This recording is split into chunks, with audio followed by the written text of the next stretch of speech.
this year that you didn't see a year ago?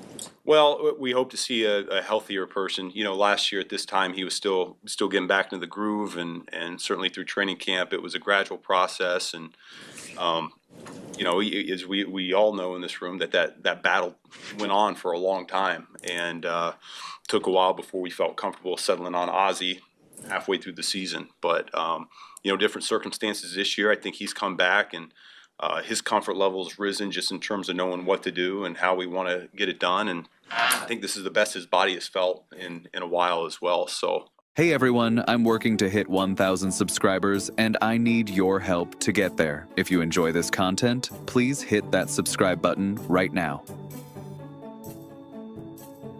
You heard that right? You heard what Ben Johnson just said? Improved accuracy and ball placement. That is not filler. That is not coach speak. That is a meticulous, detail-obsessed offensive mind. A man who has spent his entire career studying every millimeter of where a football lands relative to a receiver's body. Standing in front of cameras and telling the entire NFL world that his quarterback is already better than he was last year. Ladies and gentlemen, welcome back. My name is Ajla Maestro, and you are tuned in to Chicago Bears Hub, the most passionate, most unfiltered, most unapologetically Chicago Bears content on all of YouTube. And today, we are going deep into the OTA winners and losers, because there is a lot to unpack here, and some of it is going to have you pumped up, some of it is going to have you nervous, and some of it, specifically the Stadium Saga, is going to have you exhausted in the exact same way it has all of us exhausted. But that's what we do here. We cover it all. So strap in, let's get into it. Let's start at the top. Let's start with the man himself, Caleb Williams, your Chicago Bears quarterback, your franchise cornerstone, your reason for believing again after years of purgatory at the most important position in professional football, by all accounts coming out of these OTAs. Caleb Williams is having himself a genuinely impressive offseason program. And look, OTAs are OTAs. No pads, no real contact. We've all been around football long enough to know that you have to season everything said in June with a healthy grain of salt. But here's the thing, when Ben Johnson, a head coach who is precise, who is careful, who does not dole out compliments casually, specifically uses the phrase improved accuracy and ball placement, I am listening. And you should be too, because here's what that phrase means when you break it down. Accuracy in the traditional sense, completion percentage, hitting a guy in stride, that's the baseline. Every NFL starter can do that at some level. But ball placement? That's the next layer. That's the art of it. Ball placement is about putting the football in a location that gives your receiver the best possible chance to do something with it after the catch. It's throwing to the back shoulder so your guy can shield the corner. It's hitting a receiver in the hands on a slant so he can turn upfield without breaking stride rather than having to adjust his body and absorb a hit. It's understanding, before the snap, not just where your guy is going to be, but where the ball needs to arrive relative to his body, relative to the defender, relative to the yard line. That is elite quarterback thinking. And Ben Johnson is saying Caleb Williams is showing that kind of growth in the offseason, before a single regular season snap of year 2 has been played. Ajla Maestro's personal opinion? Caleb Williams is going to make the entire NFL look foolish this season. I've been saying it. I'm going to keep saying it. Write it down. Now let's talk about the player who might be generating the most buzz in all of Bears OTAs. And frankly, the player who I think is going to be the breakout story of the entire 2025 NFL season if everything goes right. Luther Burden III, ladies and gentlemen. Wide receiver. Second-year player. And based on what we are hearing from reporters on the ground at Hollis Hall, this young man is ready to announce himself to the world as a legitimate #1 receiver in this league. According to Clay Harbor, who covers this team closely and whose observations from practice carry real weight, Luther Burden showed up to these OTAs looking bigger, looking faster, and playing like a man who is absolutely done waiting his turn. Harbor was quoted as saying this guy is fast, he looks bigger, he looks quick, he's in motion, out of motion, doing everything a #1 receiver would do, playing inside and outside. And what strikes me about that description is that it's not just raw athleticism Harbor is talking about, it's versatility, it's scheme fluency. Because Ben Johnson's offense demands that a receiver be able to line up everywhere, run every route from every alignment, understand the full playbook at a level that allows instinct to take over on game day. And according to Johnson himself, and this is the quote that really got me, things are slowing down for Luther Burden. He feels comfortable within this offense. He doesn't have to think anymore. Everything is coming naturally. Do you understand how significant that is for a second-year player in one of the most sophisticated offensive systems in the NFL? Because thinking kills speed. Thinking kills playmaking. When a receiver is in his head, processing his route, processing his alignment, processing the motion he's supposed to run, his physical gifts are being throttled by his brain. But when the offense becomes second nature, when he knows every motion, every route, every leverage point before the ball is even snapped, that's when you see what a player truly is. That's when the physical tools are completely unleashed. And Luther Burden, based on how he finished last year, based on those playoff flashes, based on that dominant game against San Francisco, already had us excited. Now Ben Johnson is telling us the mental game has caught up to the physical game? Oh, it's over. It is absolutely over for opposing secondaries. My personal opinion, for what it's worth, Luther Burden is going to be a Pro Bowl wide receiver within the next 2 seasons. I said it out loud. I'm not taking it back. And speaking of receivers who are turning heads, let's give some shine to a rookie who is already making noise in these OTAs. Xavion Thomas, speed burner, playmaker, guy you get the ball in his hands and you just let the chaos unfold. According to reports from Mark Carman and Clay Harbor, Thomas had the catch of the day on multiple occasions, which already tells you something. But here's what I find really interesting about this kid, and why I think he's going to have a real role on this team earlier than people expect. The knock on speed receivers, the sub 4.3 guys who light up the combine and make scouts drool, is almost always the hands. You can run past everybody on the field, but if you can't catch the ball consistently, you're a gadget player at best. Thomas, though, at LSU last year, he had only 2 drops. 2, for a pure speed threat who was playing in an unstable situation, 3 head coaches in 4 years, which is not an ideal development environment by any stretch of the imagination. That kind of hand reliability is genuinely rare.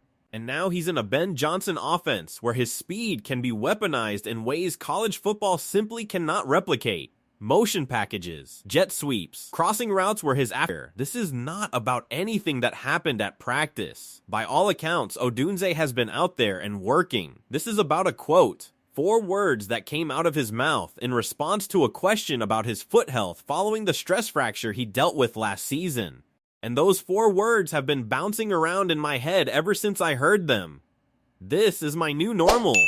When asked whether his foot felt back to normal after going through the stress fracture and the rehab process, Rome Odunze said, and this was reported across multiple outlets covering the Bears, that the way his foot broke created calluses in the bone structure that have actually changed the physical makeup of his foot permanently.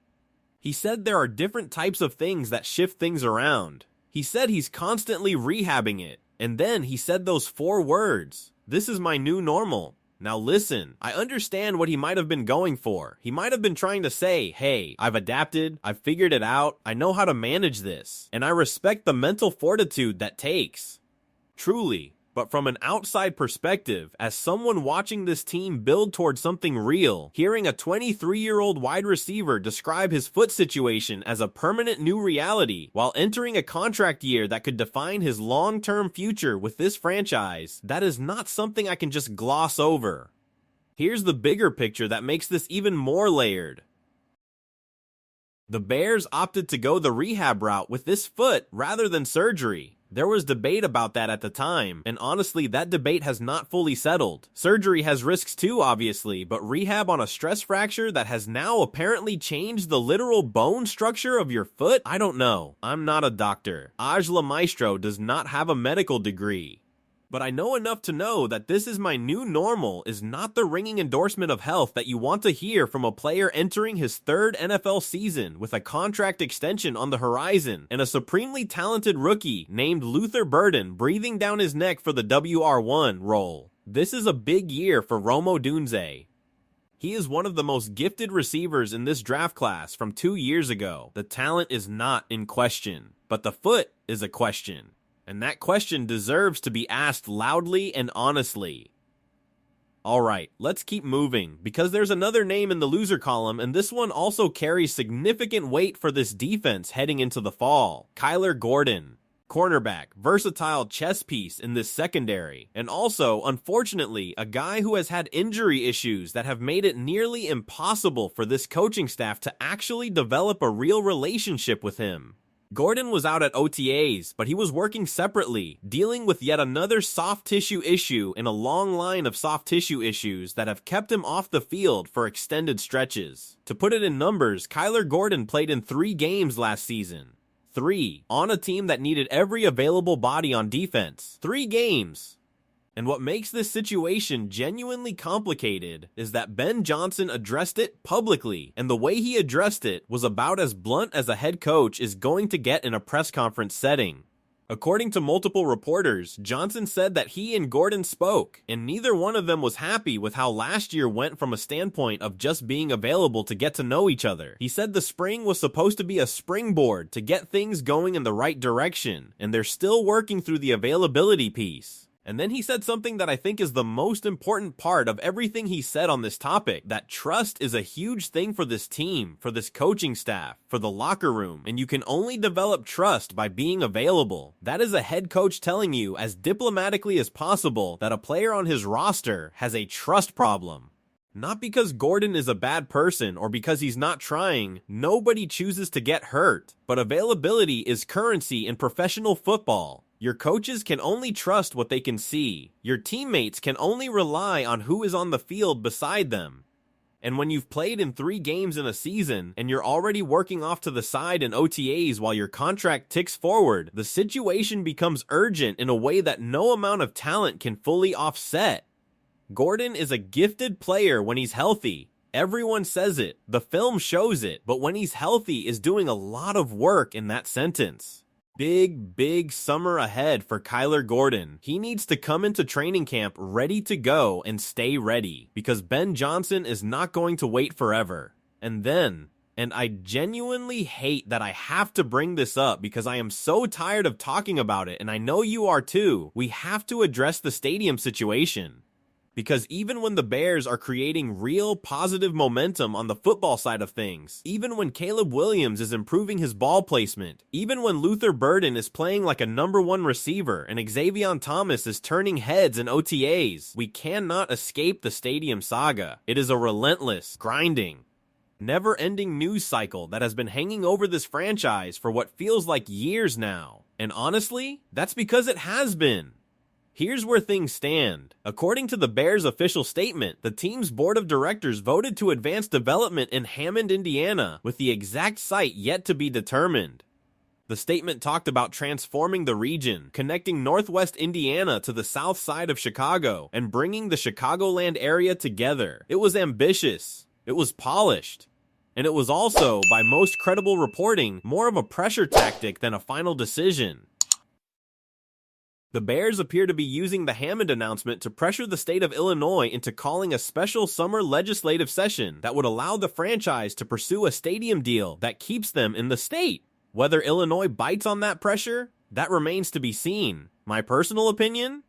I believe, and I think most people who have followed this closely believe, that the Bears' preference is to stay in Illinois. Hammond, Indiana is a viable option, and clearly the team has done real work there. But walking away from Chicago, from one of the great sports cities in America, from a market that has hosted Bears football for over a century?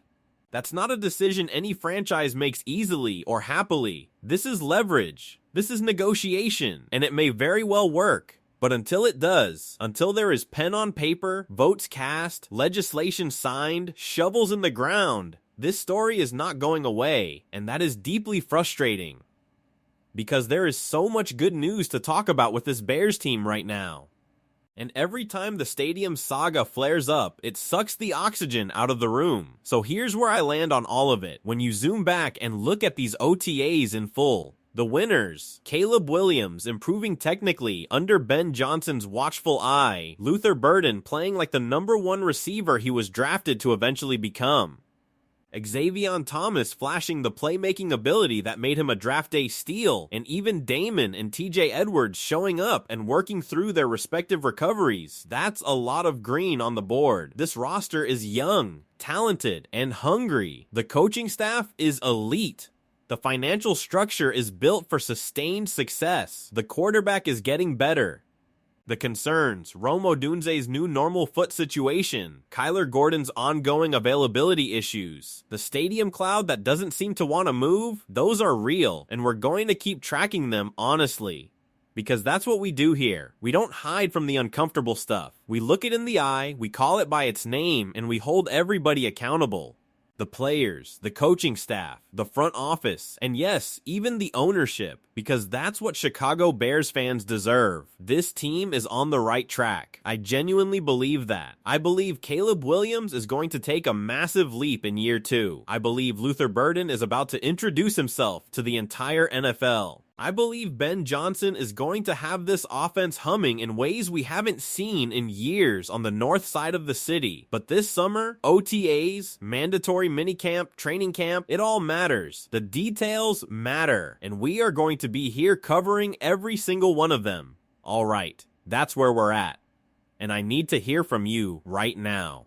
Who is your Chicago Bears wide receiver 1 heading into 2025? Drop Rome in the comments if you're riding with Odunze. Drop Burden if you think Luther Burden III is about to take over this offense. And drop both if you believe Ben Johnson's got enough weapons to where it doesn't even matter. Let's have that debate in the comments, because I genuinely want to know where Bears Nation stands on this. And listen, if you have not yet smashed that like button, do it right now. Seriously, reach over and do it. Every like helps this channel reach more Bears fans who deserve honest, no filter coverage of this team. And if you are not subscribed to Chicago Bears Hub, why? Why are you doing this to yourself? Hit that subscribe button, turn on the bell for notifications, because we are here every single day bringing you the Bears content that actually matters. We are this close to our next subscriber milestone, and this community grows every single day because of people like you who show up, who engage, and who care about this team the way we care about this team. I'm Ajla Maestro. This is Chicago Bears Hub. The Kings of the North are building something real, and we are going to be here for every single moment of it. Bear down, baby. I'll see you in the next one. Hey everyone, I'm working to hit 1,000 subscribers, and I need your help to get there. If you enjoy this content, please hit that subscribe button right now.